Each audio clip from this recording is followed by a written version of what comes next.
Hi, everyone. My name is Jonathan, and I'm the Development and Partnerships Associate at CAAM. You just watched Far East, Deep South, which follows the Chiu family on their surprising journey through Mississippi in search of their lost family history. And along the way, they uncover much, much more than they could have ever expected about their own family, but also the history of the Chinese in the Deep South.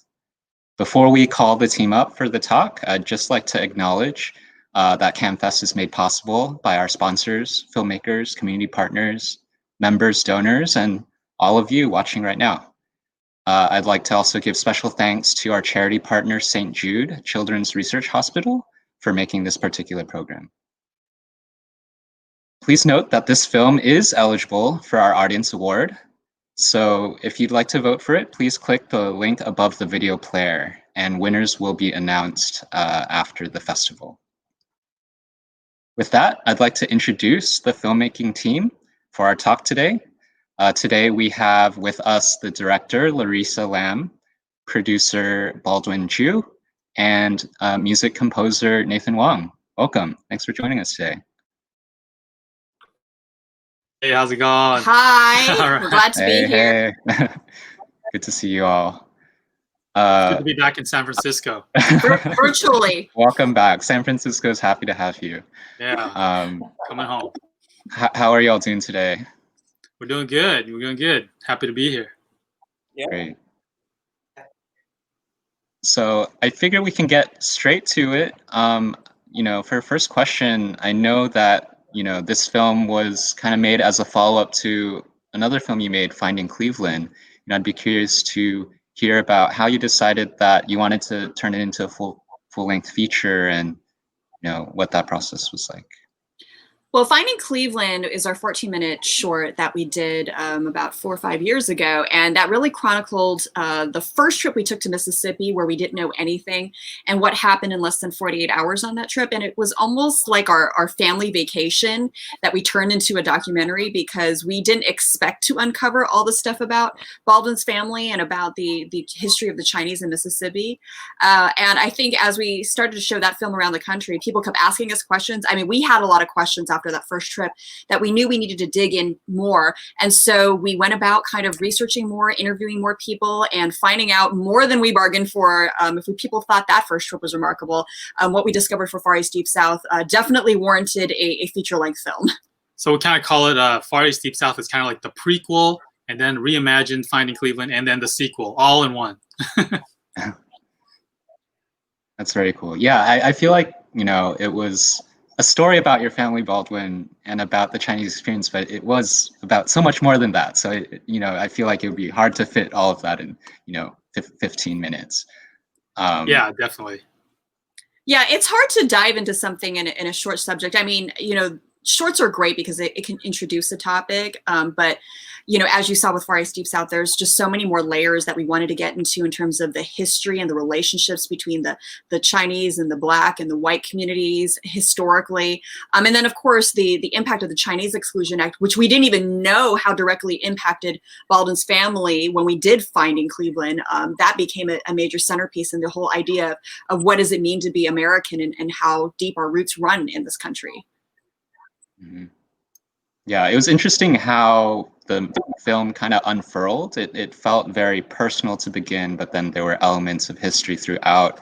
Larissa, as the director, could you kind of share a bit about what your vision was, how it was set up, how you kind of told the story as you did?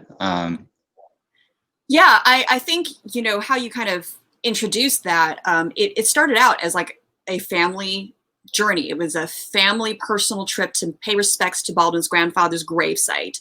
And as we started to meet people and cover more, the story kind of grew to be more than just about his family. And that's kind of what I wanted the audience to kind of feel, is that, it starts with you, but your story fits into a larger picture. I think like all our family stories are not just about us, the fabric of American history. And so I really wanted to show other families that were impacted. You know, everybody's interconnected, and the fact that, you know, we don't live in isolation. In our family stories, sometimes I think is just locked up just for ourselves, but really, you know, all our histories together, all our family histories together really make up history. Mm-hmm. Yeah, definitely. But at the same time, it was a very, you know, deep dive into Baldwin, your family, right? And especially your dad. I feel like there were a lot of very, you know, emotional, you know, moments and kind of just very personal moments with your dad. You know, like when they found the Bible, you know, when I feel like when the first time he went to church, like I feel like those were really powerful moments. I'm curious, you know, for you, what was, you know, a memorable, really poignant or challenging moment for you as you were shooting this with your family? You know, it's funny. It's funny because like everything that you guys learned by watching the film was almost like when I learned those things while we were making the film, because my dad actually didn't really talk a lot about much of anything. And actually that was the first time, actually when, the funny thing is I didn't even know the story about the church and how, you know, the whole sense of him not having a father related to him in that sense. And actually I didn't even know that until after Larissa filmed my dad, because my dad never talked to me about it. And it wasn't until we got back to LA and I was going over the footage that I actually heard the story. And I was like, really? I had no idea this happened. He liked me better. He like told me all these like secrets, and now they're on, you know, on camera for everybody to see. That's or, true. You know, in a movie. I think that's true. He definitely likes her better than me. I mean, like, you know, a lot of those emotional moments was really the first times, very few times that I see my dad like that.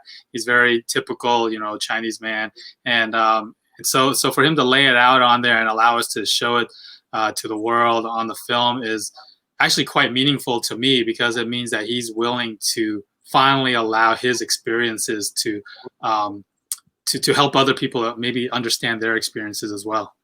Yeah, and I think just the fact that you know, we were mentioning about the history versus the personal story, and you know, you're right. Like at the end of the day, the family story took, you know, front and center of the film, and the fact that there's this history and this context around it, you know, is important. But it is a father finding his father, right? So, you know, it's fathers and sons, and reconciling with the past, and, you know, having this new history that you never knew, to kind of redefine who you are. I mean, there's a lot of themes in there that we really kind of touched upon. Yeah, and I think history really changes when you learn about history and how it actually affects yourself or your family or people around you. It contextualizes the impact of the history rather than just studying it in school or through a textbook.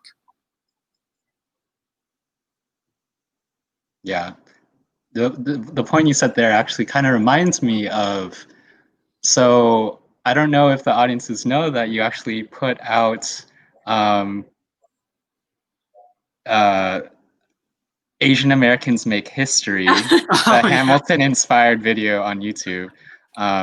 You know, part of why I bring that up is, you know, for those that don't know, you know, you are a husband-wife duo, you know, creating films, music, all of that together, right? What is that experience like, and you know, how have your like learnings from this film affected how you approach, you know, filmmaking, but also, you know, parenting? It seems like it's all kind of like, you know, tied together in this project. Yeah, we like to say, and people like to call us like the Asian Jay-Z and Beyonce, right? But we kind of say like they're like the black version of us, because we got married first and we had our kid first. So yeah, I mean, our daughter we call Lil One. She's 7 years old, and she makes an appearance. She's in our film Far East Deep South. She makes her rapping debut in Asian Americans Make History. Check it out, but, you know, on YouTube. I know. Yeah, look it up. Asian Americans Make History. But more than anything, I think, you know, neither of us were really history buffs prior to this whole experience, and then we realized how little we actually learn in school growing up, especially as it relates to, you know, the Asian American American aspect of American history. And so I think for us, it was really important for our daughter to get in early on the act. And so, you know, by her being around the film or even doing videos with us, it's like she's being very much more aware of that part of, you know, life and history that, you know, we to pass it on to her. And so, yeah. And people love cute kids, right? Like, so like, they don't really care about us as much, but like, oh, she's so cute. Oh my gosh. So she steals the show. So we put her in there just to get more views and likes. That's we're just exploiting our child. That's what kids are for, right? Yeah. She gets all the best lines in the, you know, the movie too. So, you know. Yeah. Eating your Pocky and getting you more views. Yeah, that's right. But speaking of, you know, Lil One, her as a musician, you know, I don't want to disregard you, Nathan. I know, you know, that you have a lot of experience, right, in film and TV and musicals. How did you, you know, come and across Baldwin and Larissa and join this project? Well, it was really a lot of fun because Larissa and I go back a long ways. We've known each other for quite some time. She was still in college, and she called me and said, you know, we're doing this documentary. And when she told me the story, especially because it's the family of Baldwin, I really got fascinated. And first of all, you know, I'm a generation of a Chinese American as well. So I really felt that it really touched me. And I was so honored to be able to kind of write the music that they wanted me to. But there were quite a few questions when we first delved into this, and that was, what kind of music do you want? I know we're talking about China, we're talking about America, so how do we actually do this? It was an interesting and a challenging one, I think, in terms of a question. And so we started approaching it, and we came up with like 5 or 6 themes, and we kind of settled on something like this.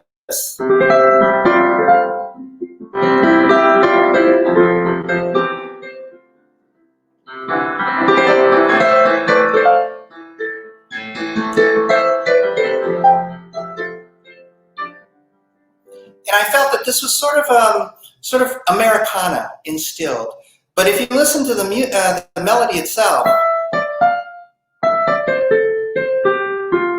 if you take away the rhythmic pattern, you just have very Chinese if you think about it.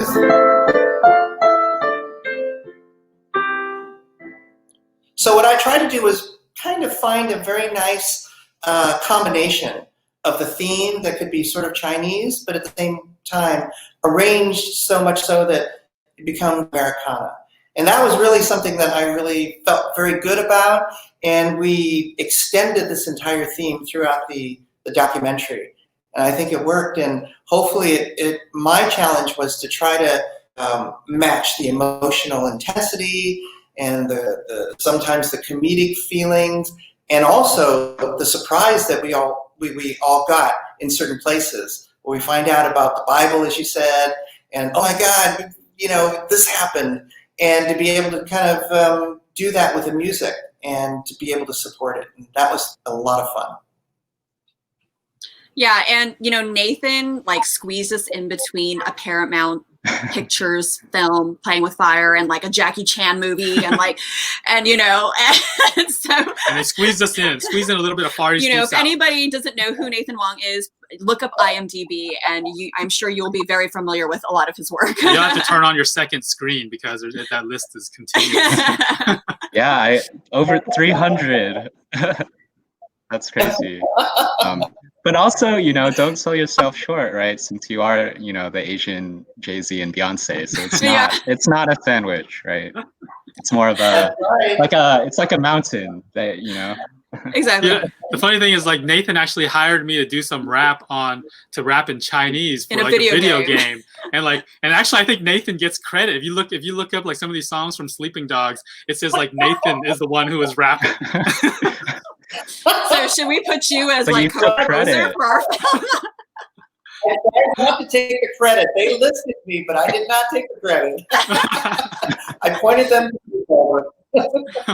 that's a whole another story. But yes, we've worked together over the years on various projects, and I was just so grateful that he was available and said yes, because he really did an amazing job of scoring the highs, the lows, and everything in between, and capturing that essence we wanted, which was making it feel very American, yet you get a little bit of that identity that is Chinese, which is why I wanted a Chinese American composer. Yep. Yeah. It looks like we're getting close to time. I definitely want to give you some time to share about, what's next for y'all. What are you hoping to do with this film moving forward? What are you envisioning in your future? I heard you say y'all, so I think some of the southernness is getting into that little San Francisco-ness with you. Well, that is my roots, right? So that's something I'm not going to let go of. Yeah, you're still southern. I don't know. They know you're from Texas, right? So there you go. Well, we hope to really impact the education system. I mean, our long-term goals is that, both of us grew up in California, and, nowhere in our history books do we learn about Chinese being affected by segregation the same way the Black community was. And even just having a presence in the American South way back in the, 1800s, early 1900s. And so those lessons are inter-existing, American history lessons. And so for us, we want to make those lessons more inclusive of the Asian experience and even other underrepresented groups, because I think that does a lot to our own personal identities and feeling of belonging, because that's another theme of our film, is just this idea that as Asian, we don't sometimes still feel like we belong in this country, even though, as we find out through the course of this film, that Baldwin's family has been in here for several generations. And our daughter, in fact, would be the 6th generation in America. And so for us, making sure the education system is, as far as those lessons are changed and impacted. Also media, we're so grateful for, CAAMFest, because they showcase so many great voices, so many diverse voices, because, it's not just about one experience, right? We don't have, we have such a diverse group of, immigrant populations from Asia. And of course, for us, how much more can we share? But no, if people want to find out more about our screenings, they can go to our website, fareastdeepsouth.com, subscribe to our updates, or follow us on social media. But we have some exciting news that we're going to be sharing next, that'll be happening next year, where even more people will be able to see our film beyond the film festival, but certainly education and impacting there. We want people, if you have schools that you know about that you'd like to see our film, please contact us and let us know. We want to get it in there. Awesome. Yeah, I think, there is, like you said, there is so much more to tell. And, I'm really excited for the news that you will share, because just seeing this film, I'm really excited to, see what else you have to share and teach and show, all of us. And so if you're watching, definitely, go to all those links, follow them, and support. But sadly, we are out of time. I wish we could just keep talking and talking. I know there's a lot to really dissect in this film, but due to time, we can't.